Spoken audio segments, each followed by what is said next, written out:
I was living in Baghdad during the times of al-Mustansir Billah, son of al-Mustazi Billah the then Caliph, a prince who loved the poor and needy and companied with the learned and pious.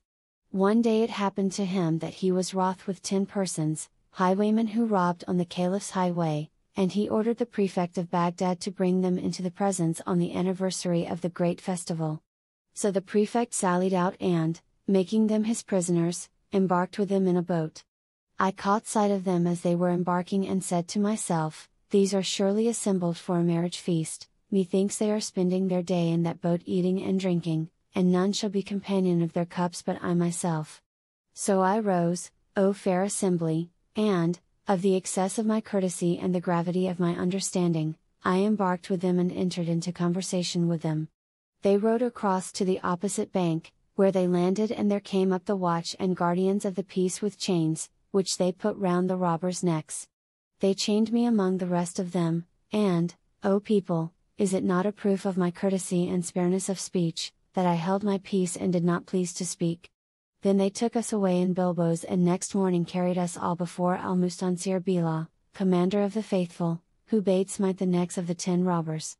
So the sworder came forward after they were seated on the leather of blood, then drawing his blade, struck off one head after another until he had smitten the neck of the 10th, and I alone remained. The Caliph looked at me and asked the headsman, saying, "What ails thee that thou hast struck off only 9 heads?" And he answered, "Allah forbid that I should behead only 9, when thou biddest me behead 10.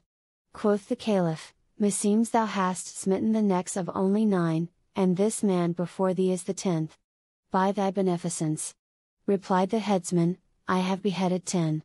"Count them," cried the Caliph, and when as they counted heads, lo! There were 10. The Caliph looked at me and said, "What made thee keep silence at a time like this, and how camest thou to company with these men of blood?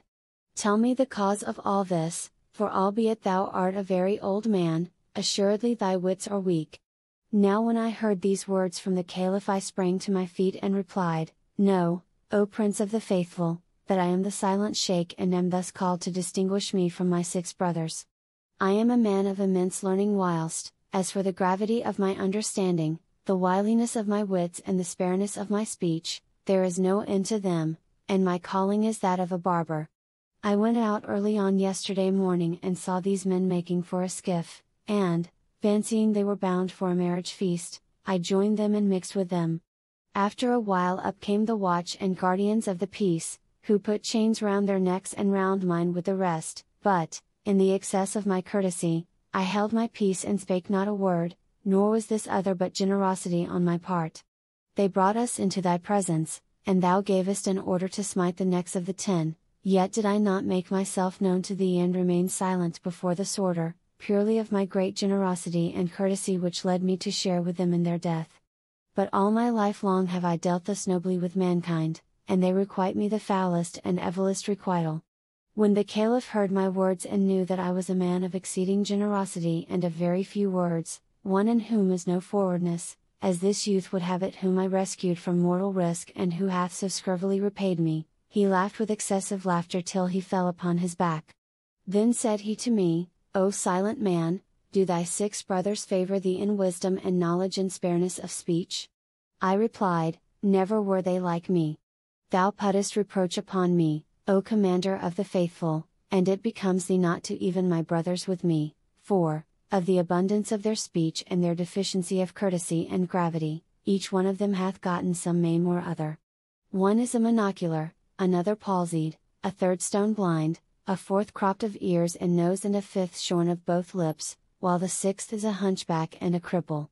And conceive not, O Commander of the Faithful, that I am prodigal of speech, but I must perforce explain to thee that I am a man of greater worth and fewer words than any of them. From each one of my brothers hangs a tale of how he came by his bodily defect, and these I will relate to thee." So the Caliph gave ear to the barber's tale of his first brother.